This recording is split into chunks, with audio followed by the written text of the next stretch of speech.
subsídios. Bendito seja Deus e Pai de nosso Senhor e Salvador Jesus Cristo. Quero cumprimentar a todos com a paz do Senhor Jesus. Louvar a Deus pela vida de todos aqui inscritos no canal Rascunho DVD. E bendizer a Deus pela vida de todos o povo, né? Nesta oportunidade estamos aqui para gravar para mais um conteúdo da aula da classe dos jovens, né? Aula de número 7, ou lição de número 7. A classe dos jovens está estudando sobre o fundamento dos apóstolos e dos profetas, né? E na lição de número 7, uma lição interessante também, né? Diga-se de passagem que a lição 6 nos falou sobre a doutrina e o amor pelo Senhor, né? Que pautado na igreja de Éfeso, né? E muito interessante. Nesta lição estaremos trabalhando, né, a questão de a doutrina que dá vida e expulsa demônios, né? A doutrina que dá vida e expulsa os demônios. No capítulo 10 de João, versículo número 9 e 10, está escrito assim: Eu sou a porta, se alguém entrar por mim, salvar-se-á. Entrará, sairá e achará pastagem. O ladrão não vem, senão roubar, a matar e a destruir. Eu vim para que tenha vida e a tenha com abundância. Nessa doutrina, na doutrina de Jesus, que reflete o caráter da razão pela qual ela liberta e dá vida aos que creem e a obedecem. Okay? Nós temos por premissa e princípio cristão trabalhar a questão da doutrina de Cristo. E a doutrina de Cristo, de Jesus Cristo, para nós, ela é fundamental para a nossa vivência nessa terra. Vivência e convivência, né? Nós vamos ver que Jesus ele vai confrontar a sua doutrina. A sua doutrina nos confronta com o nosso testemunho, com a vida íntegra, né? E com a vida que expressa amor, bondade, com o poder e autoridade de Jesus Cristo. Então, nós vamos observar que quando a igreja anuncia o Evangelho, quando a igreja prega o Evangelho e ensina o Evangelho de Jesus Cristo, temos que ter em mente que nós estamos anunciando o amor de Deus, que vem acompanhado com a justiça, obviamente, ok? Isso é muito interessante, porque nós vamos dizer, enfatizar a igreja, que Cristo, nós temos que anunciar a Cristo com poder e autoridade. Logo, nós estamos debaixo de uma autoridade, ok? Dizer que a nossa leitura bíblica está em Marcos, capítulo de número 11, capítulo de número 1, ou melhor, verso 28, verso 21 a 28. Marcos, capítulo 1, versículo 21 a 28. O texto nos diz assim: E entrando em Cafarnaum, e logo no sábado, indo ele à sinagoga, ali ensinava. Maravilhavam-se de sua doutrina, porque os ensinavam como tendo autoridade, e não como os escribas. E estava na sinagoga deles um homem com o espírito imundo, o qual exclamou, dizendo: que temos contigo, Jesus Nazareno? Vieste destruir-nos? Bem sei que és o Santo de Deus. E repreendeu o Jesus, dizendo: Cala-te e sai dele. Então o espírito imundo, agitando, clamando com grande voz, saiu dele. E todos se admiravam, a ponto de perguntar entre si, dizendo: Que é isto? Que nova doutrina é esta? Pois com autoridade ordena aos espíritos imundos, e eles lhe obedecem. E logo ocorreu a sua fama por toda a província e da Galileia. Nessa lição, o tópico de número 1 nos fala sobre a autoridade da doutrina de Cristo, né? Nós estamos explorando sempre essa questão de doutrina, né? E podemos observar que os ensinos cristocêntricos, ele nos dá amparo total contra essas setas, essa casta, né, de demônios, e assim sucessivamente. Então, por intermédio do ministério de Jesus, o ministério terreno de Cristo, podemos ver que a doutrina e obras que caminham unidas, no caso, né, as obras realizadas por Jesus revelam o seu caráter, é a natureza da doutrina. Portanto, a obra e a doutrina, elas se equivalem, então elas se falam, né? Elas se conversam, tem tudo a ver uma coisa com a outra, não é? Não há uma desconexão, não, há uma conexão. Então, observando esses contextos, a autoridade da doutrina de Cristo, vamos ver o conceito da autoridade. Autoridade é um termo amplo, abrangente, né? Um termo que nos alude aí, nos leva um pouco a pensar sobre esses conceitos, porque hoje tem gente falando sobre autoridade que ele mesmo não tem, né? Conheço alguns que falam tanto de autoridade e está querendo dizer que está se especializando e ele mesmo não tem nenhuma. Não tem autoridade sobre a família, não tem autoridade sobre os filhos, não tem autoridade sobre o que faz, não tem palavras, não cumpre a palavra. Então, onde é que está a autoridade de alguém que diz que tem e não cumpre a palavra que deu? Onde é que está a autoridade? Logo, há um conflito nisso, né? Então, a autoridade é um termo amplo que abrange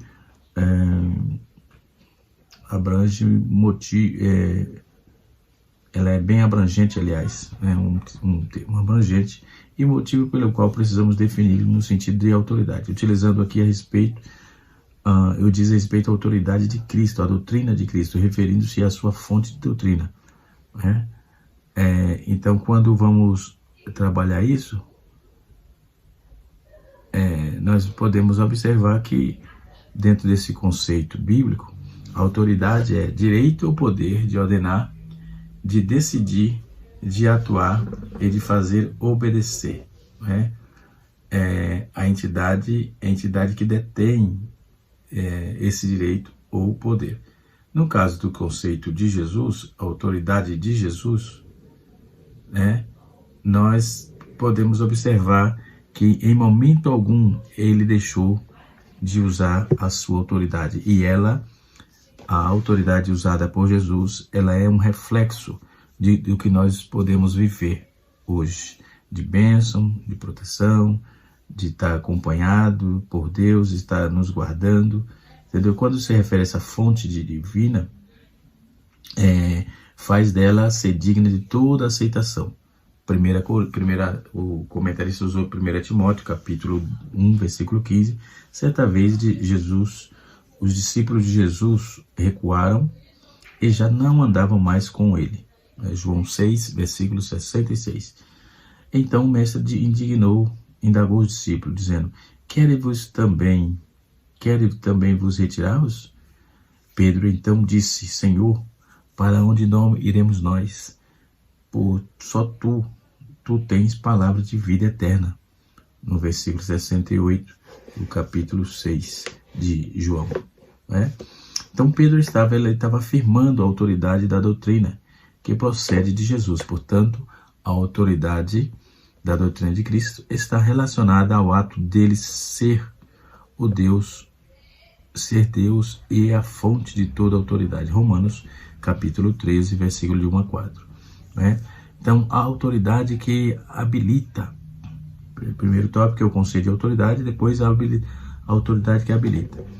No caso, portanto, nós podemos observar aqui que o poder, o Messias, o Cristo, o Filho de Deus, o Salvador, né, vem do Pai, enfim, que ama e é capaz de vem do Espírito e etc. Então, tendo todo esse conceito de autoridade, né, baseado em Cristo, Jesus, e dentro dos seus conceitos, a autoridade que vem, Jesus usava a autoridade que vem de Deus, obviamente, não é? Então, podemos observar que desde a longa caminhada lá para Jerusalém, Jesus sempre dava um jeito de ir ao templo. Ali, como Lucas descreveu, ele ensinava quando tinha 12 anos. Também Mateus fala que ele ensinava. No Evangelho de João, de hoje no caso, no Evangelho de hoje, em Mateus capítulo de número 21, versículo 23 a 27, o evangelista diz que Jesus usava ensinando no templo. Estava ensinando, aliás, no templo. Então Jesus, o texto é muito claro, e diz que ele ensinava ali no templo, quando se aproximaram os sumos sacerdotes, os anciões do povo, para perguntar com que autoridade ele fazia aqueles milagres, e anunciava o reino de Deus e tal, como uma das figuras centrais do templo, do advento. Essa figura é João Batista. E ao invés de responder a pergunta, Jesus fez outra pergunta, ou seja, fez uma retórica. De onde vinha o batismo de João? Do céu ou dos homens? Olha aí, esta era a pergunta de Jesus, porque tentar colocar Jesus na parede, tentando provar a sua autoridade, é ter essas dificuldades assim. Então ele serviu de si e dissemos, do céu. E ele nos disse, porque não acredita nele. Se dissermos dos homens, temos medo do povo, pois todos têm João Batista na conta de profeta. Eles responderam a Jesus, não sabemos.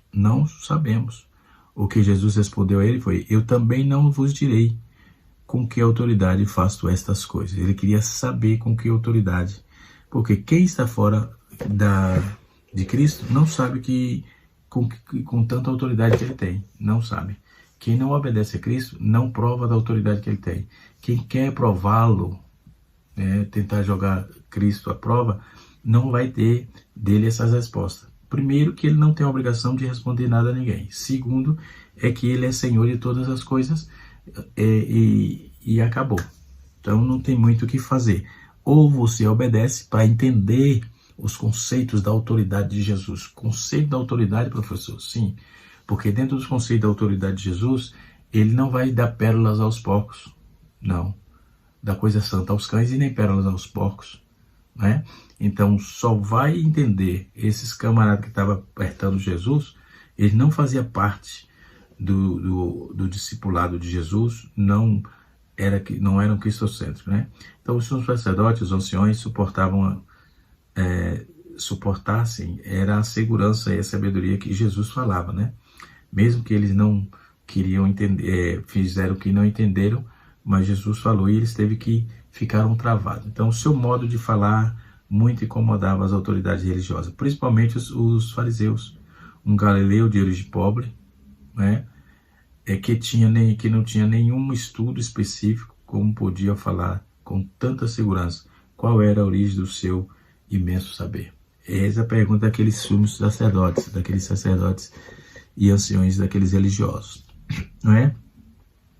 Então os sumos sacerdotes e os anciões do povo ficavam muito intrigados, e ciumados, preocupados com a posição social abalada por um indivíduo que não pertencia à sua classe social superior.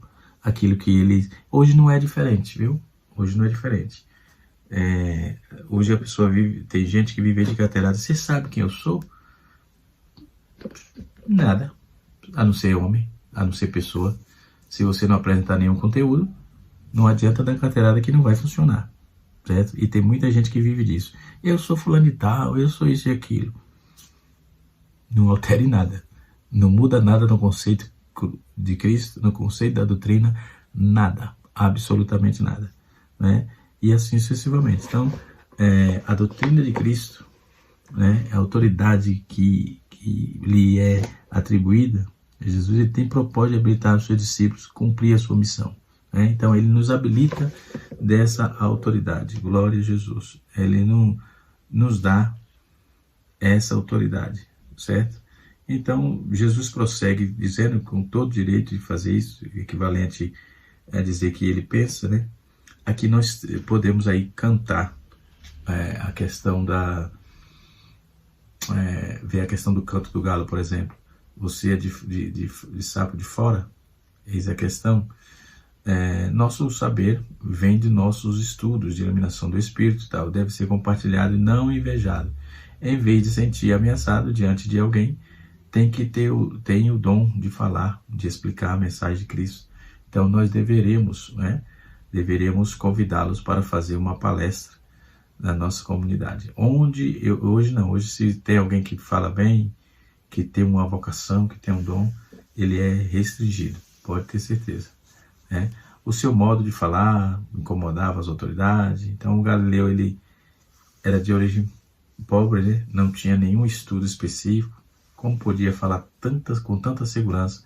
Qual era a origem desse saber? Então os sacerdotes, eles ficavam intrigados com aquilo, né? Eles enciumados com aquilo, preocupados com sua posição social, que poderia ser abalada por um indivíduo que não pertencia à sua classe social, né? Não fazia parte daquele compêndio de gente que se achava importante, né? Então, esse indivíduo não pertencia à classe social superior. Aquilo que ele era uma verdadeira afronta. E por isso perguntaram, com que direito faz isso? Né? É equivalente a dizer, quem é você? Quem você pensa que é? Essas carteiradas que eu estou falando. E Jesus, eles tentaram dar essa carteirada aqui. Quem é esse que faz isso? O que ele tem? Com que direito ele vem nos afrontar? Não faz parte da nossa classe de superior, né? Eles se achavam superior, né? Aí, como podemos... Aqui só podemos cantar de galo. Era isso que pensava. Nós podemos cantar de galo aqui. Você é um sapo de fora, ou seja, o nosso saber vem dos nossos estudos de iluminação do Espírito de Deus, deve ser compartilhada e não invejada. Em vez de nos sentir ameaçados diante de alguém, temos que ter o dom de falar. Alguém que tem o dom de falar, explicar a mensagem de Jesus, nós deveríamos convidá-los para fazer umas palestras na nossa comunidade, onde está precisando de uma força nova para conduzir o povo à convenção. Então Jesus poderia muito bem ter respondido que a sua autoridade e sabedoria lhe vinha de Deus, o Pai, que enviou, o Pai que o enviou, né?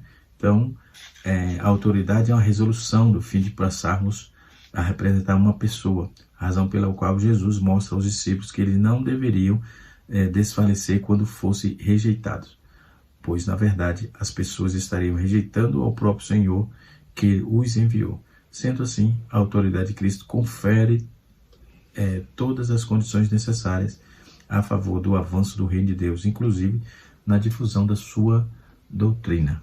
Ok? Jesus dá a entender que o orgulho e a dureza do coração não deixa abrir os olhos com a fé ao dom, com fé ao dom, a presença de Deus no meio de nós, né?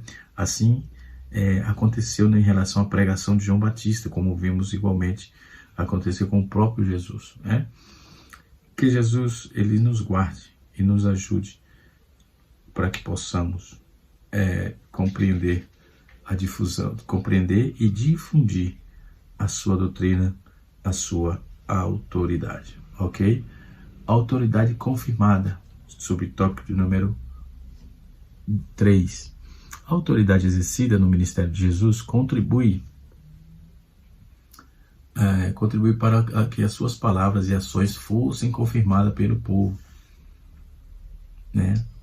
Na conclusão do Sermão do Monte, vemos que os ouvintes ficaram maravilhados, pois o mestre lhes ensinava com autoridade e não como os escribas. Capítulo 7 de Mateus, verso 29. A autoridade de Jesus distingue dos escribas, né?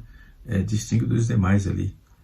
E assim sucessivamente. Então, podemos ver que dentro desse conceito da autoridade do Cristo, né? Cujos discursos eram os escribas tinham os discursos vazios, desconexos, sem contexto, e da verdadeira autoridade, enquanto Jesus a possuía. Matthew Henry, ele comenta que Cristo como montanha, sobre a montanha, aliás, Cristo sobre a montanha, mostra mais autoridade do que os escribas na cadeira. Então, eles na cadeira de Moisés não tinham tanta autoridade que Jesus estava subindo ao mundo. Da mesma forma, quando Cristo ensina as almas através do seu Espírito, ele ensina com autoridade. Ele disse, haja luz e houve luz. Então, a autoridade de Jesus faz dele digno de ser ouvido e a sua doutrina digna de toda a aceitação. Né? E assim sucessivamente. Então, quando vamos observar isso, a autoridade de Jesus era reconhecida naturalmente pelos que ouvia. Né? Mateus 7, versículo 28 e 29, nos afirma isso. Todos que ouviam já sabiam que ele era uma coisa natural. Não é? Então, ele não precisava fazer estudos ou tentar fazer imaginações. Se tinha autoridade, não. Jesus era assertivo nas suas falas. E isso lhe gerava autoridade, porque já vinha do Pai. Né? E que aconteceu, concluindo aí que Jesus, esse discurso, a multidão admirava da sua doutrina, portanto, os ensinava como tendo autoridade e não como os escribas. A palavra de Jesus era diferente de todo o povo, que todo o povo já havia escutado, diferente de tudo. Né? Então, sua mensagem claramente trazia a autoridade dos céus. Né?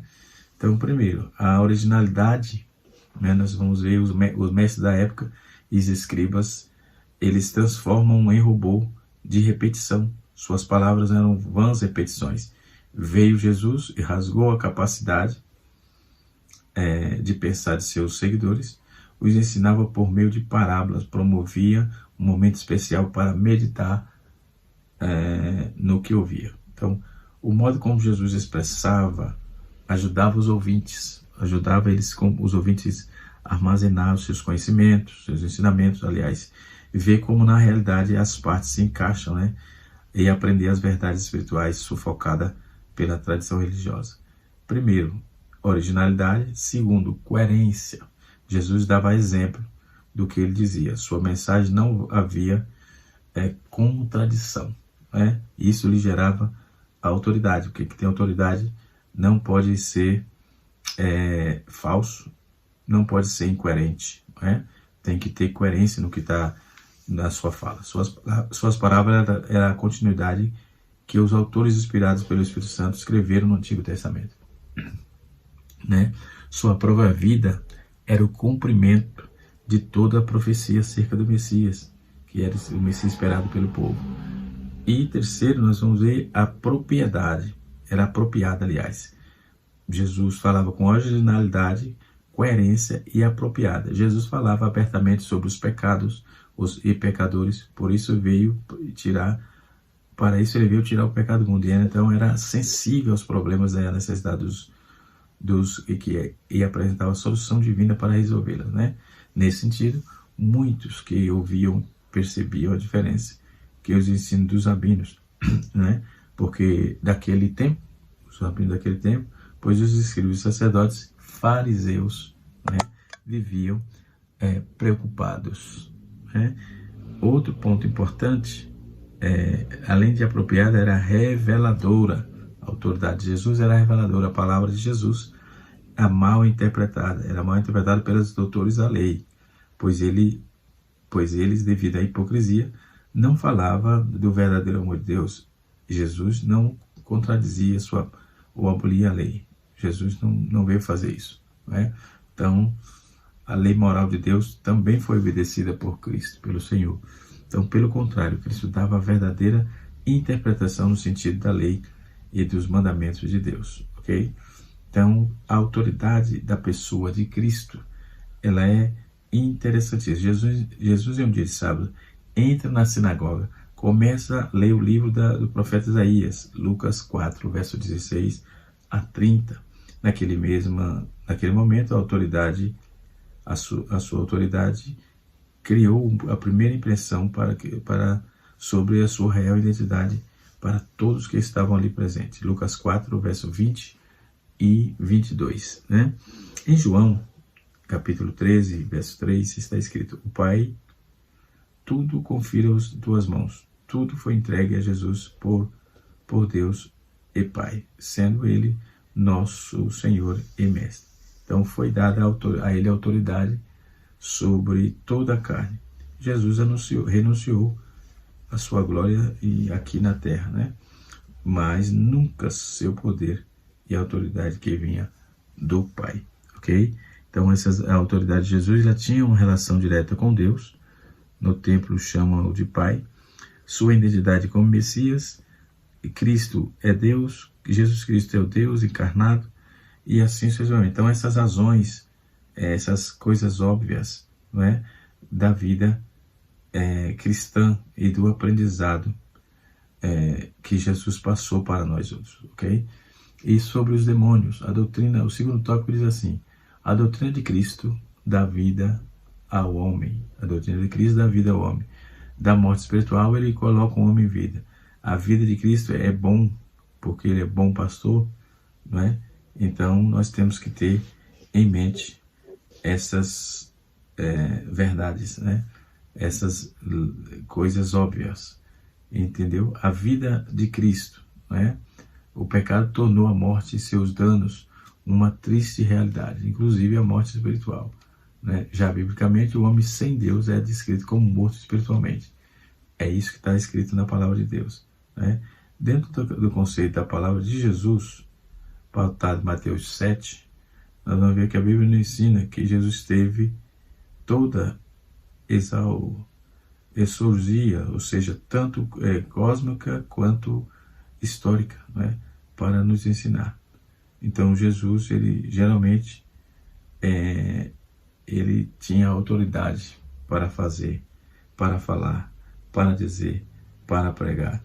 Então a autoridade é conhecida, reconhecida e confirmada por todos os cristãos salvos em Cristo Jesus, desde daquela época, dos seus dias aqui na Terra, como nos dias atuais, ok?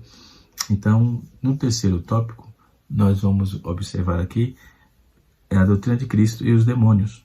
A doutrina de Cristo e suas obras. Jesus se manifestou para desfazer a obra do diabo. 1 João capítulo 3, verso 8.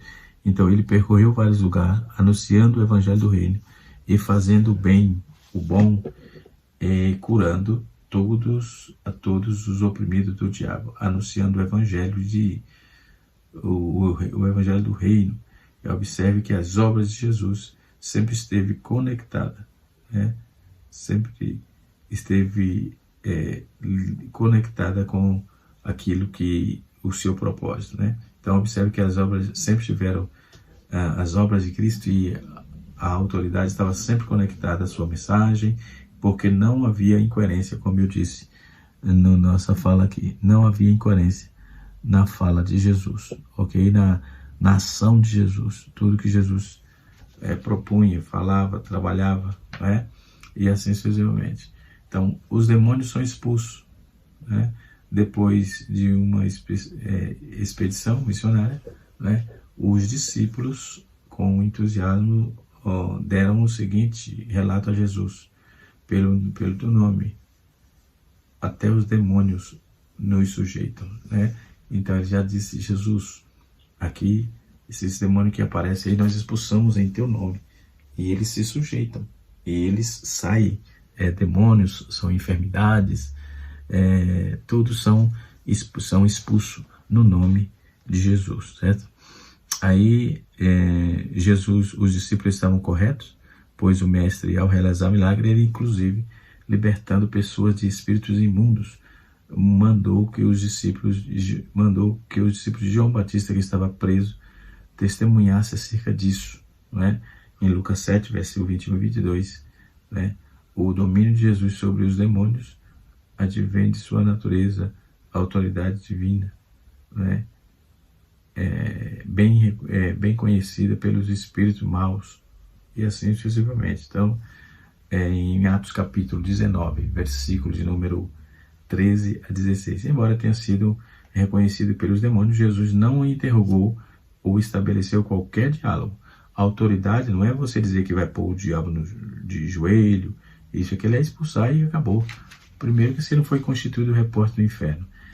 O que Jesus disse, cala-te e sai dele, pronto.